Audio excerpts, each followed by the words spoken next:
well, you have no papers in there from me, so you're going to grab a notebook and a pen. If you're ever in my space, I expect you to have a notebook and a pen, okay? Because you guys, Mary Kay always said that, ink is better than your brain. And if you don't have paper, borrow it. What I do to stay organized, at the beginning of every month, I have a new notebook. And it is amazing. I write everything in that notebook, then at the end of the month, I start a new notebook. I put my goals on my notebook. I'm excited about that, and you have it in front of you. Holly talked about the 4-hour plan. Sasha talked about tracking. Let's talk about booking. You cannot get anywhere without booking, correct? Right. How many of you would agree? Yeah. Yep. Okay, so I want you to write down 3 reasons why you book. Write down 3 reasons. What are you going to get when you book appointments? Money. New team members, money, what else? Referrals. What else? Confidence. Confidence. You guys got any goals from your bookings besides that? Let's be real. What do you want your bookings to buy you? A car. A car? A pool. A pool. Good. So now I want you to tell me why you're not booking. Because sometimes we think about all the positive things, and now I want you to go to a negative. What's going to happen if you don't book? What are you not going to give your family? Money. Confidence. A pool. Money. A car. In November, I had a rude awakening. I was not booking as much as I should have been. And what I was about to tell my daughter, who was turning 16, is I wasn't going to take her to New York City. And I decided that instead of not taking her, I was going to get on the phone and do something that made me uncomfortable and book appointments. One of my hostesses, Erica, is here. I think you probably had 2, 3, 4 parties for me in November. I was that determined. And then on December 3rd, I was able to give Morgan that trip to New York City. So sometimes, you guys, you've got to get real and say, what am I not giving them? What am I not getting because I'm not booking? Correct? So write that down. What are you not giving your family or yourself when you are too afraid to get on that phone?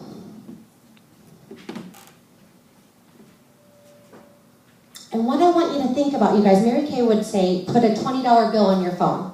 Because every time you walk by that phone and you're not calling somebody, you're losing $20. I would say put a sticky note of what dream you're losing if you're not willing to get on that phone. And yes, you can book texting, Facebook, email. What you have to look at is, are you getting the results you want? If you're a great texter and you're getting results, great, don't change it. If you're a great Facebooker and you're getting results, don't change it. But you have, as a businesswoman, as a CEO, like Sasha talked about, if you're not getting the results you want, you have to change it up, right? Because what is insanity? The definition of insanity is doing the same thing over and over again and expecting different results. How many of you have ever been insane? Yep. Woo! Okay, I'm crazy. Okay, so who are you going to book? I want you to make a circle on a clean piece of paper. Make a circle on a clean piece of paper, because you know people, even if you tell me you don't know anybody. Because I have moved 3 times in my Mary Kay business, and I've not known anybody. Okay? So what you have to do, you guys, is you have to put yourself in situations where you can meet people. You might not know anybody, but you might know somebody who knows somebody. When I started my business in Austin, I was we lived there a year and a half. I'd been a teacher and then a stay-at-home mom. The only people I knew were people I went to church with, and my husband said, you cannot sell to or talk to anybody that we go to church with. I said, well, you're stupid. I'm going to do that. I didn't say those words. Delete that. But what I did is I started with my best friend, and I started with acquaintances. Okay? So write down, you guys, in that circle, I want you to start branching off. I'm going to give you different ideas as you're writing, okay? What friends do you have that you've never asked to have a party for you? What acquaintances do you have that you've never asked to have parties for you? When I moved to Michigan, I didn't know anybody. So I got to know people in my church, and in a conversation with a person, she knew people. Who do you know who knows people? Do you have a friend that even if she's not willing to have a party, she would give you referrals to go talk to people? So write down, even on that circle, who do you know that knows people? Okay, I had this lady, she was in nursing school. I asked her questions to find out who she knew. She had a large family. I said, will you have a party for me? From that one party, you guys, she had 10 women. I started my business in Michigan because you book from party to party, okay? Let me give you another example. I met a person, she would never have a party for me. She was a teacher.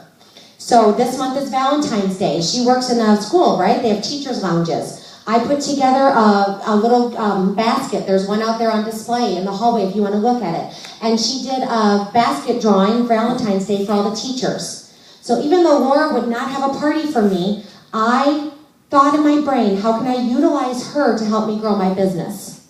So she was a teacher. She knew people. I put that in there. I booked a party, booked a follow-up party, booked a follow-up party, met Sarah Swift, who became a sales director in Mary Kay. Okay, from party to party to party. Another thought, you guys, if you don't know people, but you know somebody who knows people, you might know a nurse. One of my customers would never have a party for me, but she was a nurse, so I gave her skincare surveys. And said, well, you just go hand these out to all the women. I'll give you $1 in free product if you will get me back names and numbers. She came back with like 30 leads for me. And then you book from party to party. Does that make sense? Are you guys writing down people right now? If you have 3 people, even if you have 1, you guys, you can build your business.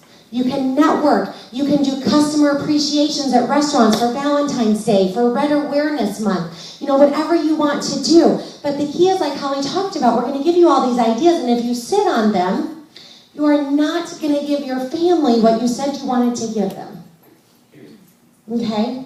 Then it's just dreams, and then you're just looking at all the women who walk on that stage at career conference and seminar, and you're going to say, good for them. You guys, it's time to start saying good for you. That's why y'all are here, right?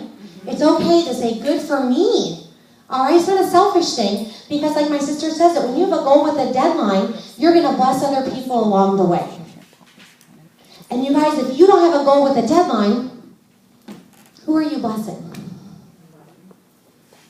Okay? Do you guys have people written down? Did you think of somebody that you've never talked to? Does anybody have nobody written down? 0 people. Way to go. All right. See, we know people. We actually do. Let's talk about what you're going to say. All right, you guys want to know what to say when you book people? Well, I'll tell you what not to say first. Because I'm a very, very scripted person. I believe in being so scripted that you can be flexible. Okay? My skincare class is very scripted, but I can be flexible. My booking scripts are very scripted, but I can be flexible. Early in my career, I was in the kitchen because my office was just all over my house. That's okay. All right? It was in a spare bedroom. I'm going to give y'all hope. I earned a free car, became a sales director. In that spare bedroom, you couldn't walk. Here's the visual. You walked in, I would just throw my product, throw my sales tickets, throw my everything, my profile cards, and it was organized. I would just sit on the floor and work. Okay? My husband would go in there and organize, and I'm like, get out of here. I'm organized. You have no idea.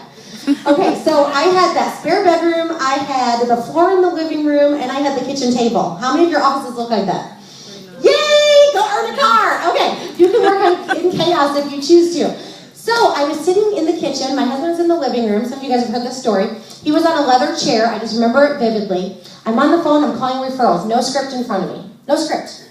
So I call this lady and I say, hey, Sandra, this is Nicki. You don't know me, but we're both friends, you know, with Janae. And call me back. I'd like to get it going on.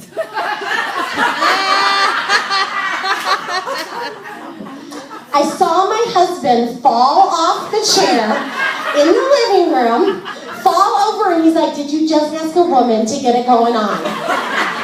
I said, yes, I did. And she did not call me back, and she did not book an appointment with me. Would y'all call somebody back if they asked you to get it going on? Okay, so ladies, you do have to be scripted in what you're going to say. So these are some of the things that I do with my booking. Number 1, I have who am I going to book in front of me? Be organized. You guys just wrote a list. Who are you going to book? Think about that person, because you guys, there are so many different hostess plans. There's the